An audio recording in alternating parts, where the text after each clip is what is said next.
the opportunity to move to the next panel, which is going to address a different topic. It's going to focus on banking. So far, the previous sessions and panels have addressed issues for corporates and investors. The coming panel is going to focus on banking, which of course interrelates to the other two segments.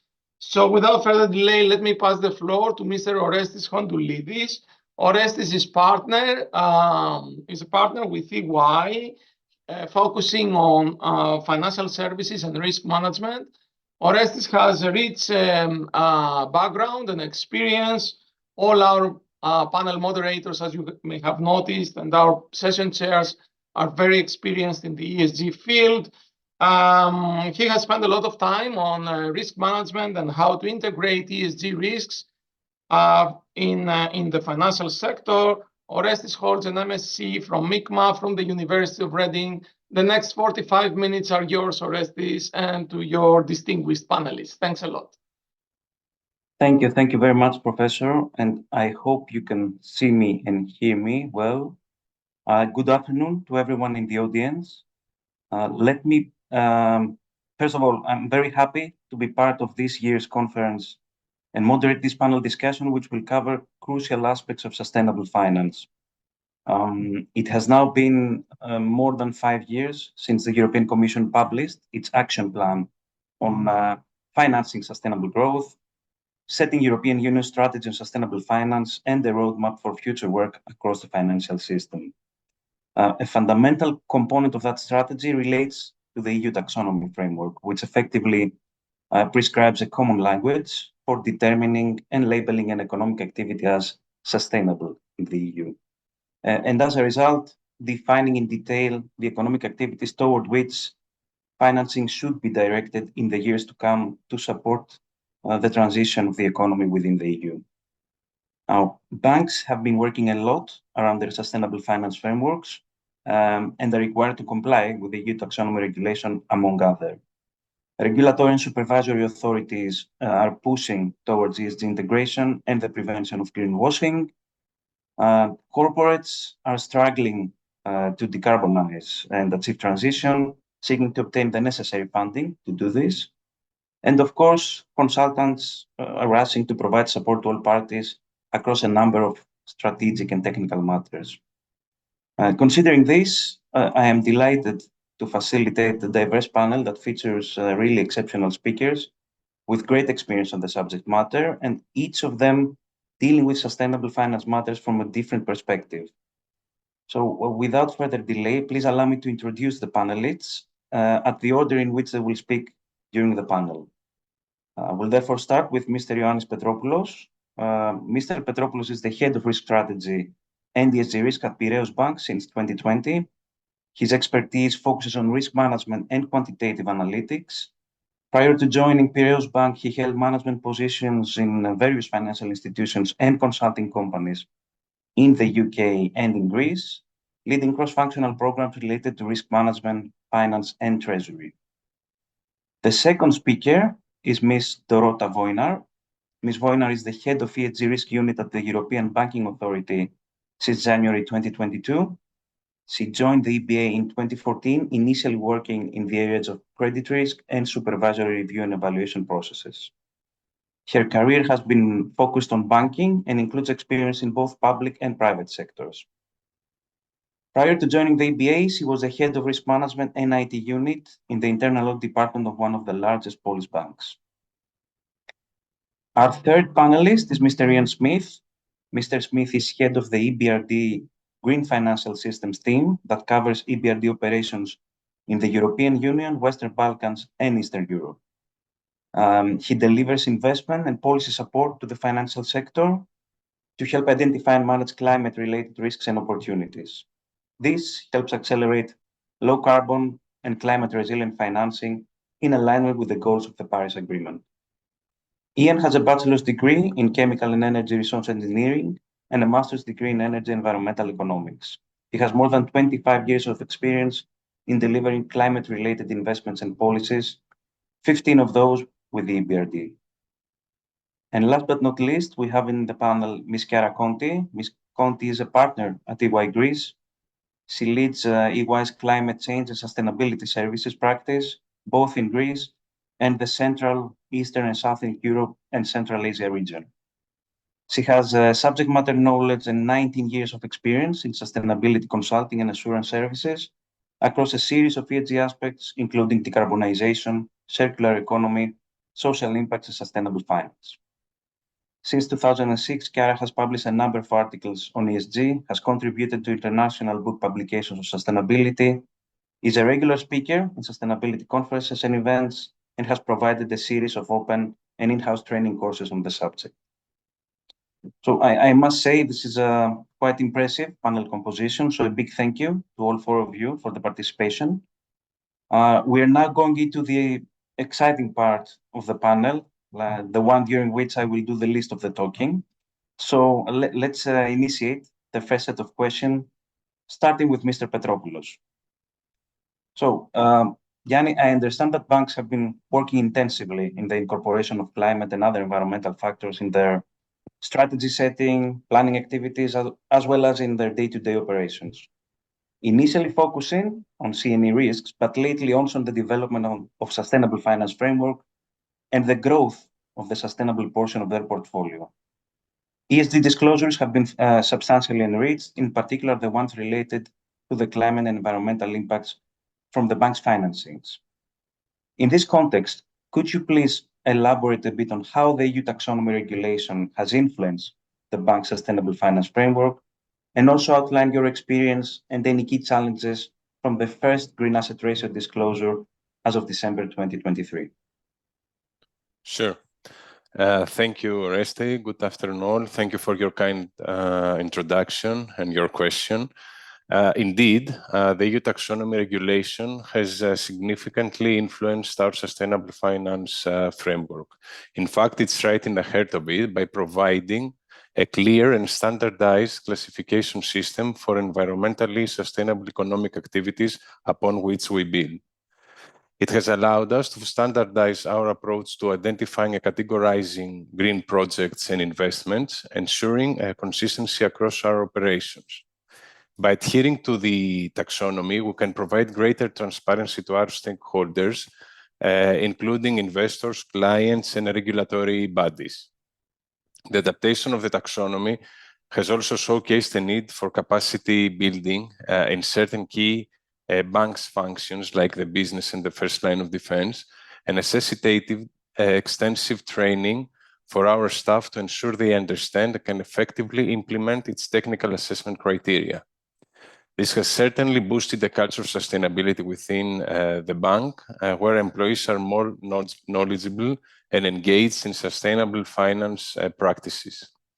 The integration of the taxonomy into our sustainable finance framework is an important step towards aligning the bank's strategic objectives with the broader EU sustainability goals, such as the European Green Deal. The alignment ensures that our financing activities contribute to the transition towards a low-carbon economy. Moving on to the challenges, our first experience with the green asset ratio confirmed our original understanding of the increased technical challenges in demonstrating alignment. One of the primary challenges, of course, like the rest of the industry, was collecting accurate and comprehensive data for our portfolio. Ensuring data quality and completeness was a significant and painful undertaking, especially given the fact that many of required data wasn't in our systems, and it was largely not available for some of our clients' finance activities. Engaging with the clients, was once again the key and would definitely be the way forward in order for them to understand how their activities could be aligned with the taxonomy. A necessary upgrade in our internal systems and processes to handle the new data requirements and reporting obligations was also required, and it included investing in new IT infrastructure, building new applications from scratch, and training staff to effectively use them. Applying the taxonomy criteria to our portfolio required substantial effort. Some sectors, as you know, and activities have clear guidelines, while others needed more interpretation and judgment. This necessitated close collaboration with industry, experts and consultants to ensure correct application. The full compliance and ensuring the full compliance with EU taxonomy was definitely a task for us, and it involved a steep learning curve, especially given its complexity and the large room for interpretation in some of its standards. In our case, we employed an increased level of conservatism, and whenever in doubt for the alignment of an exposure with technical screening criteria or do not significant harm criteria, we simply excluded the respective balances from the calculations. Our results, the ones we published recently and those we observed from peers, also confirmed our initial feeling that the level of GAR as prescribed currently would be pretty low, predominantly due to the challenges I just mentioned. However, and in order for me to close, despite all of the challenges and limitations, which are many, the green asset ratio calculation was a viable experience. It highlighted areas where we can improve data collection and climate engagement processes, and it reinforced the importance of robust internal systems. Moving forward, we are better prepared to integrate the EU taxonomy into our ongoing operations, ensuring that our sustainable finance activities are transparent, standardized, and aligned with the regulatory expectations. But the big bet will still be to move over and beyond the taxonomy's reporting and compliance nature and integrated it in our business strategy, further integrated in our business strategy by utilizing it as a target setting tool. Thank you. Thank you very much for this. Now passing the floor to Ms. Wojnar. Ms. Wojnar, we are aware that the EBA has developed its own work plan and set its key priorities around sustainable finance. These include considerations on how ESG factors can be incorporated in the regulatory and supervisory framework of EU banks, as well as the monitoring of the banking industry's practices related to sustainability. Could you please elaborate a bit on how the EU taxonomy framework links to EBA's work on sustainable finance, and more specifically around loan origination practices? Yes, of course. Thank you for this question, and thank you for the opportunity to be on this panel. Indeed, that is true that addressing ESG risks and supporting sustainable finance is one of the key EBA priorities, and we are doing a lot of work in this area, looking at these aspects in a holistic manner, and we are looking at the various parts of the regulation where we are trying to incorporate these kind of considerations. And how does taxonomy fit into it? So let me explain that we are doing two kinds of work. So on the one hand, we do risk-based kind of regulatory policy work, where we are looking at various aspects of prudential regulation, and we are trying to make sure that that the financial risks, including those stemming from ESG-related factors, are properly addressed, and that the risks are appropriately identified and managed by the institutions. And the overall goal of this kind of work is to ensure that the financial sector remains robust and stable over time. So this is like really risk-based perspective. And in this kind of work, the EU taxonomy is of limited use because, of course, EU taxonomy is not really a risk-based tool.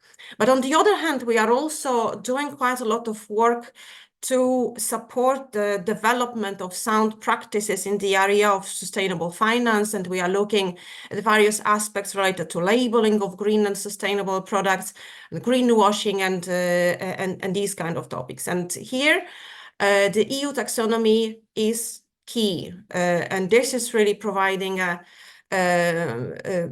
key tool, a common and ambitious benchmark for green activities. And this is the key tool that is facilitating the transparency and comparability between institutions. So this is really, really helpful. also in our work. Now, specifically in the context of loan origination, this is the kind of area that encompasses both of these dimensions, the risk-based and non-risk-based dimension. And well, let me just maybe start by saying that the guidelines, the EBA guidelines on loan origination and monitoring, that was one of the first regulatory products where we decided to incorporate ESG considerations. And that was long before the EU taxonomy even existed, because we thought that this is really the key area where banks would need to start thinking about ESG risks at the source to be able to identify and manage them better. So from the risk perspective, in the guidelines on loan origination, we require that ESG considerations are taken into account in the assessment of creditworthiness, in the assessment of the valuation of collateral, in the risk appetite, risk processes, risk monitoring, and so on. But then on the other hand, there's also other aspects that are addressed by these guidelines, including the principles for the sustainable lending activities. And again, here, this is where, like I said, when we were working on these guidelines, the taxonomy has not existed yet, but already then we thought that it's very important that when engaging into sustainable lending activities, it's very important to make sure that we have clear criteria on what is green or sustainable lending, and to make sure that we have clear and consistent policies and practices on how to monitor, for example, the use of proceeds, how to collect the information, and that these criteria and policies are applied in a consistent way to make sure that we minimize the risk of greenwashing. And now that we have the EU taxonomy, this is the kind of tool that can facilitate this very much. And we are already observing that many banks are already using the criteria specified in the taxonomy in defining their green lending. And of course, there is no obligation for banks to engage into sustainable lending activities.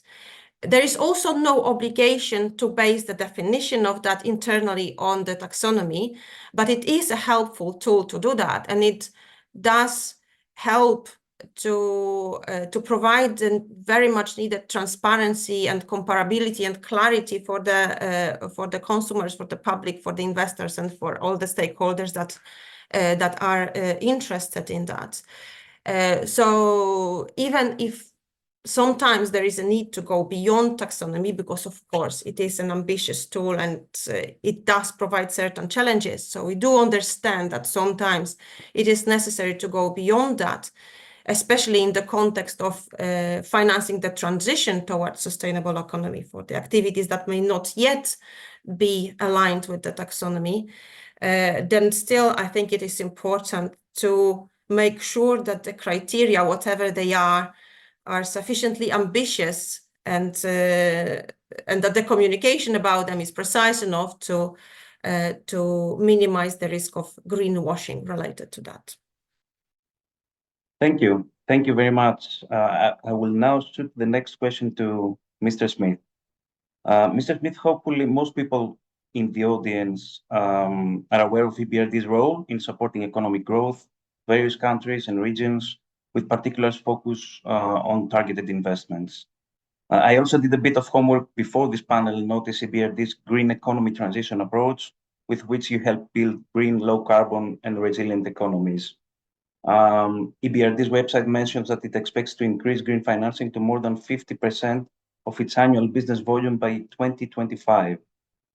Considering this, could you please tell us which EU taxonomy activities EBRD perceives are first priority investments, and which financing tools are deployed to support such investments? Absolutely. So good afternoon, good evening. So the European Bank for Reconstruction and Development has been involved in green financing for a few decades now. And indeed, we have a target by 2025 to reach 50% of our business in green financing. And we've been doing that for the last 3 years consistently. But it has taken quite some time to get there. And we started doing this well before the EU taxonomy was put in place. So we had to really think about what our own taxonomy was going to look like, what the green standards would be.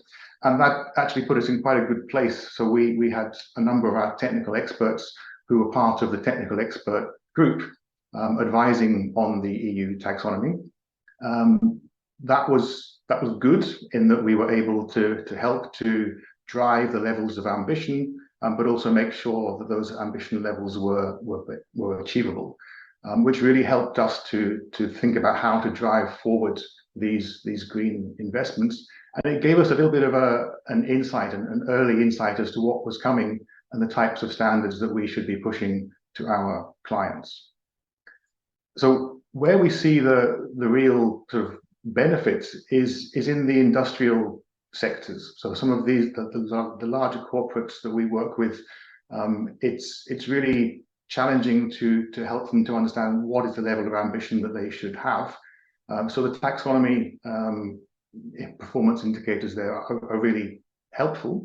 It really helps in the long-term planning, in setting the low carbon pathways. And this is for some of the really energy intensive sectors like cement or steel or fertilizer, even buildings. So it really helps us to work with our clients on having that sort of longer term ambition and making sure that all of the financing is leading in that right direction. At the same time, since the end of 2022, the EBRD has made sure that all of its financing is aligned with the goals of the Paris Agreement. So that's different from being green. It just means that nothing that we will finance will be misaligned, which means that we ended up stopping doing a lot of stuff. And that also sent a very clear signal to our clients. There are certain things that we wouldn't invest in. And when they wanted to invest in those types of activities, we were able to come with some quite reasonable alternative suggestions on what they should be investing in for the future.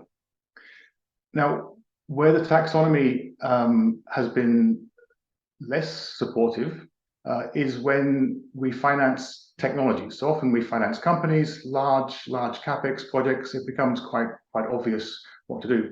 But when we're supporting a heat pump or a solar PV plant, it's usually not linked to part of the taxonomy. So the taxonomy is good for things like sustainable transport, for buildings, and now also for renewable energy as part of the energy context.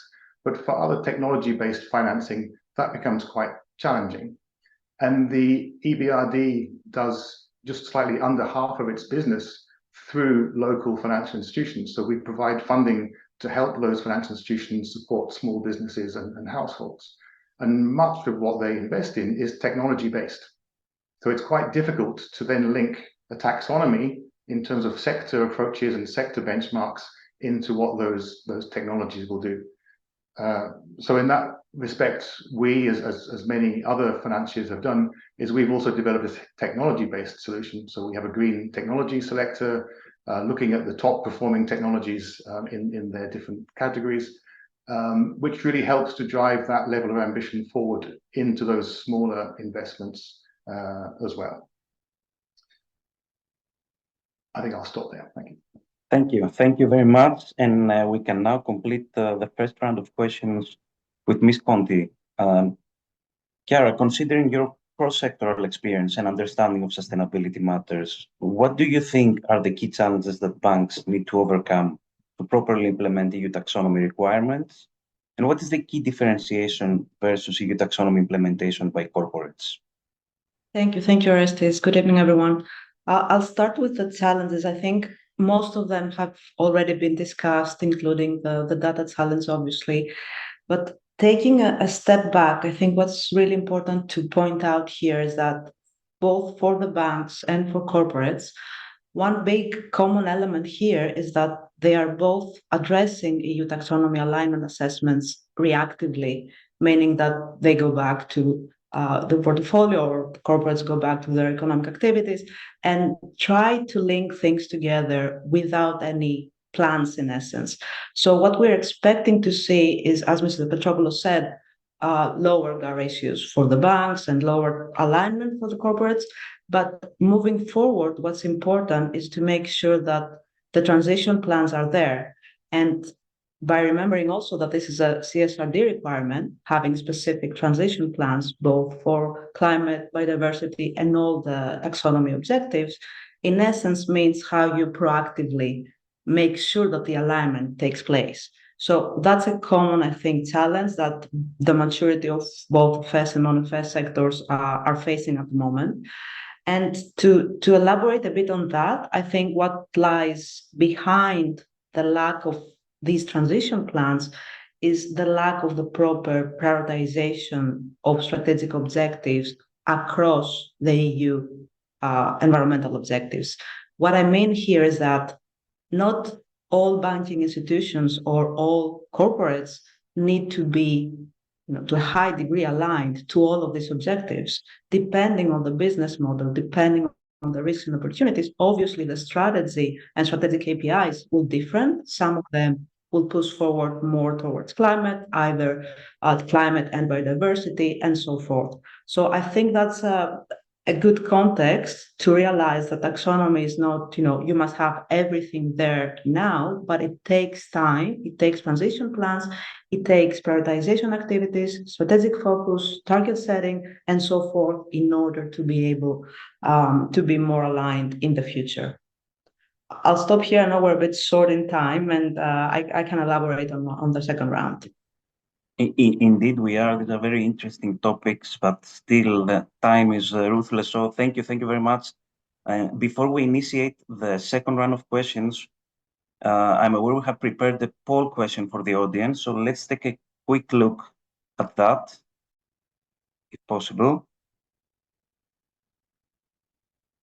And maybe I can also speak out the question myself. So the question is, how do you perceive the level of maturity of your organization's framework and processes to assess and identify EU taxonomy aligned activities in the balance sheet? So A, advanced, assessment framework and process almost fully implemented. Medium, simplified framework processes with limited IT enablement.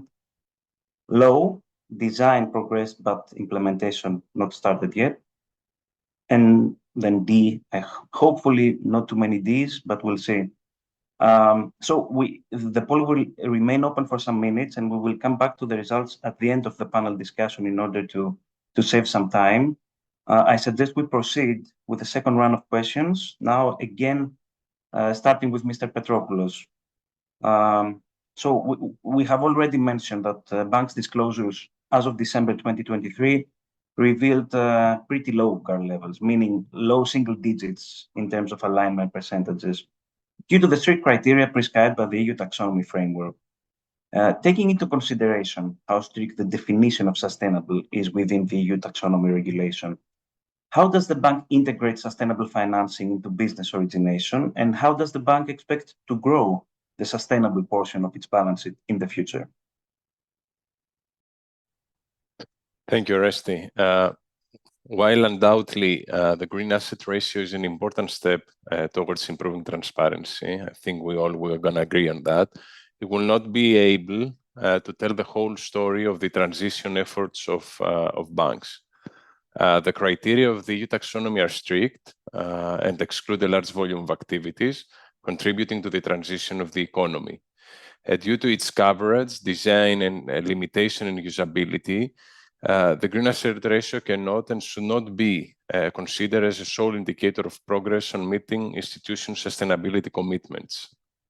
In fact, while the EU taxonomy has limited value if restricted for reporting purposes, it can serve as a reference point in engagement with the clients, as I said earlier. However, does not provide the intermediate objectives and activities needed to reach that benchmark, and it only covers a narrow number of economic activities. It is important that the banking sector, which has an active role to play in the transition, not only finances activities that can already be considered aligned, but also activities that are performing at different levels and shades of green, if you like, which can potentially have greater impact on climate and accelerate economies transition. It is therefore natural for banks to consider sustainable finance at a broader context when they originate new business, when they monitor the level of sustainability within their portfolios, and when they plan ahead.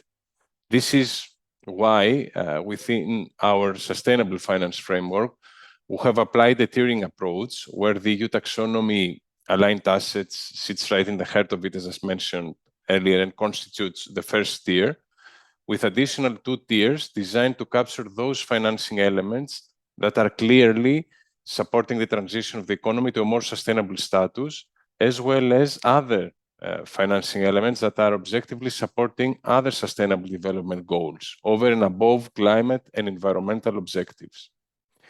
Aligning with the EU taxonomy is not only about meeting the minimum criteria, but also making a substantial environmental contribution.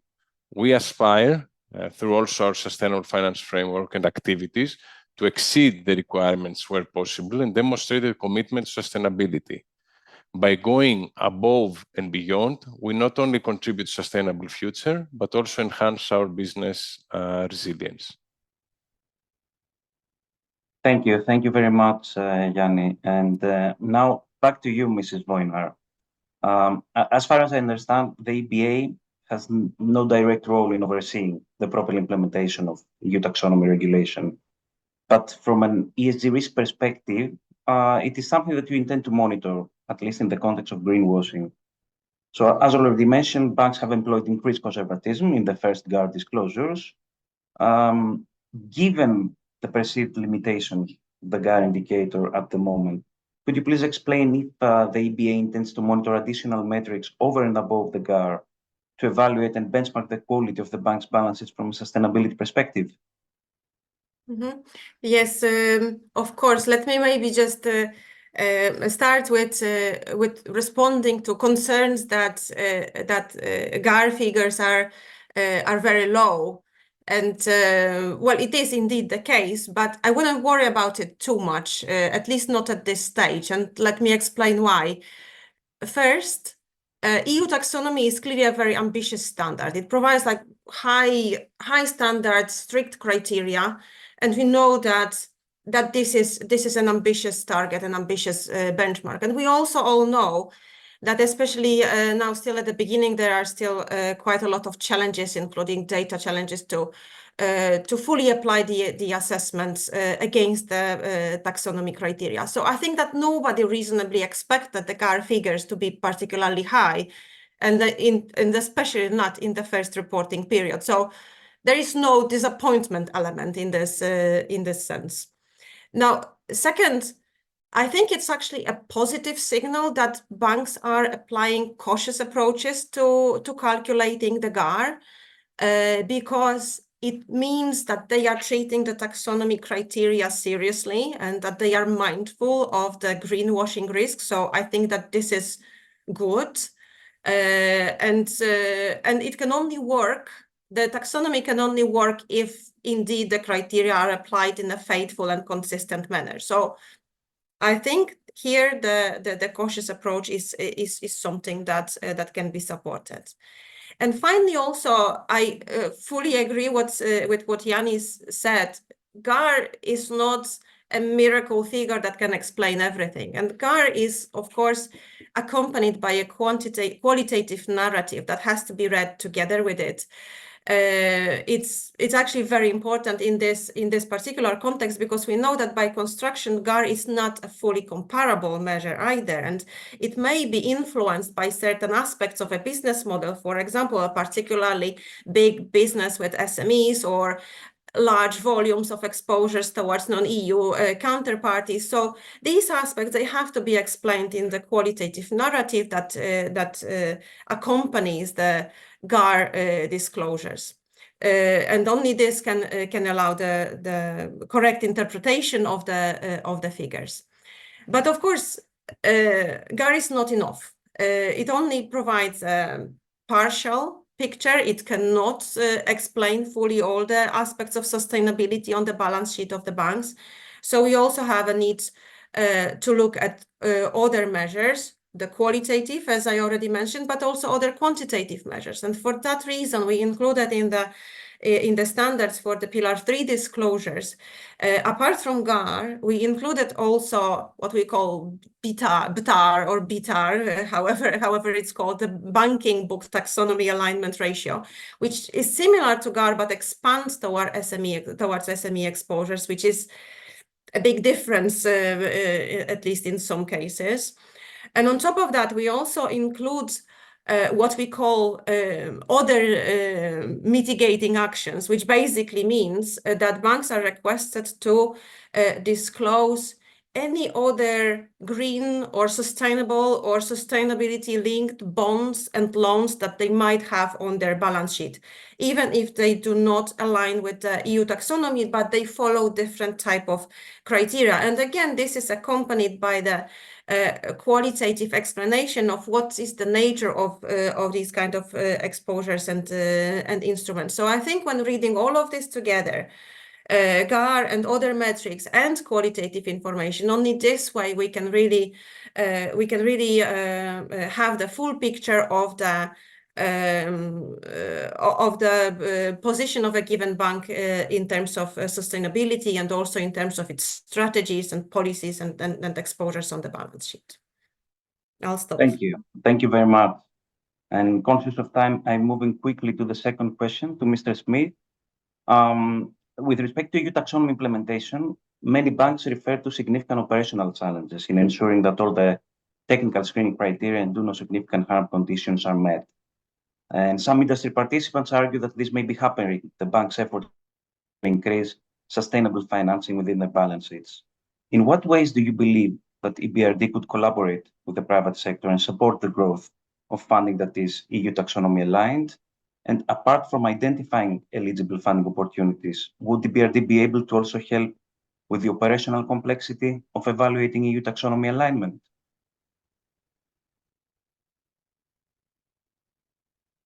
Thank you. There are three key things, I think, as a development finance organization. One is we can help companies and banks to raise capital that is aligned. So one of the things that we do is we help work with companies' first issuances or to update their frameworks for green bonds and other capital market instruments. The taxonomy alignment is not necessarily that challenging, and I think we've heard this. It's really the do no significant harm part of it rather than the technical criteria, which is challenging. But we have supported quite a few of our clients in putting together frameworks where they can rely to a certain extent on what is already built in national legislation, what is already built into their own policies and practices for the financing that they provide, and what is linked to their future ambitions in terms of their transition plans or their long-term strategies. That's one thing we can do with them, identify really how to make sure they have that level of funding available. One thing that we can do is we can help to mobilize private sector capital. So this is part of our mandate, and an increasing part of our focus is not just to invest ourselves, but also to bring other investors along, so to mobilize that part. And we can do that in a number of ways, but we are providing a certain level of certainty and a certain sort of stamp of approval of the projects that we invest in. So by sharing that with other investors, learn what type of due diligence we do, what the standards of these projects are, and also what types of monitoring we require to make sure that these do portfolio. The third thing that we can do is the capacity of these businesses and banks so that they recognize the needs of investors. So they recognize that they have to provide some level of assurance around the technical screening criteria and do no significant harm themselves. So it's not just up to the investors to make sure that exists. it's also up to the investees to make sure they have some ability to deliver that. And that goes again back to the transition planning, the long-term strategies, the ability to collect and provide data that gives that assurance to investors. So that's perhaps the three key things that we can do in the short term. Thank you very much. And we will now conclude with the second question to Ms. Konti. So, Kiara, you have supported a number of banks in the incorporation of climate and environmental elements. Could you please elaborate a bit on the upskilling and reskilling you deem necessary for banks to effectively implement EU taxonomy requirements within their loan origination activities? Thank you, Orestis. I'll be very fast. I know we only have less than a minute. So I think what's important to understand here is that sustainability and ESG is not a single topic. So subject matter expertise across the different objectives, both for the environmental taxonomy, but also for the upcoming social taxonomy, is crucial. And I think back to Mr. Petropoulos' comment on the interpretation gaps, what we saw in the latest barometer, we're running as a wide globally a barometer on how corporates went in the last taxonomy alignment assessment. And given that specifically for Greece, we ranked number 2 overall across European countries in terms of how aligned OPEX was. The question comes back to interpretation. So interpretation requires both subject matter expertise across the different fields, but also a very systemic way of thinking across the sustainability and ESG factors. Thank you. Yeah, thank you very much, Kiara, and apologies for the for the time pressure that went upon you. Thank you, but thank you very much. And I think that considering that we are a bit behind, I think we should just spend 1 minute to look into the results of the poll question that we issued before. Okay, so fortunately, the Ds are very, very limited, but it is also, I suppose, a key conclusion that most of the respondents are somewhere in the middle of the journey. Medium and less than 1 out of 5 respondents feel that they have advanced in this implementation. So it is definitely something that will utilize a number of significant resources from banks and other financial institutions. So having said that, and apologies that we don't have any more time to discuss any audience questions, I think that we have now reached the end of this panel discussion. A really big thank you to all panelists for the truly insightful comments on this very interesting and trending sustainability topic. And I now hand the microphone back to Professor Theodopoulos. Thank you all. Thank you, Orestis, and many thanks to your 4 distinguished panelists. It has been a pleasure hosting you all. Let me briefly remind you before getting to the concluding part of the conference that a questionnaire has been emailed to you. Actually, it is an evaluation form for the conference and for speakers, etc. So please do spend 3 minutes of your time. It should not take more than 3 minutes. Your feedback is super useful to us. Now we're going to have 1 minute break to show the commercial from our platinum sponsor EY, and then we'll step in the concluding section of the conference. Please bear with us, please stay with us. I promise you that the concluding section is also going to be very interesting.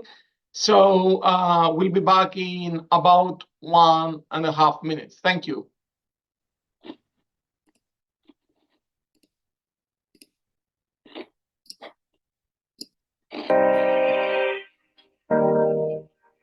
Sustainability is the most pressing issue of our time. It will take everybody working together to change the picture. And because business is part of the problem, it has a big role to play in solving this puzzle. We believe this starts by businesses putting sustainability at their core, creating value for everyone, society, the planet, and business. We call this value-led sustainability. We believe it's everybody's business.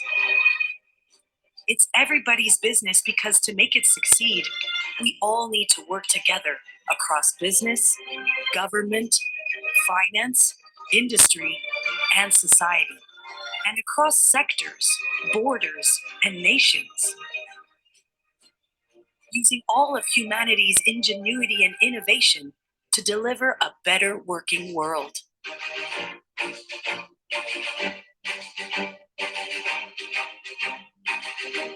At EY, we have over 20 years' experience in sustainability and ESG. We can draw on our deep technical skills and knowledge of the breadth of business issues to help EY clients find new solutions, ones that create value and accelerate their business and the planet toward the bigger picture, a more sustainable future.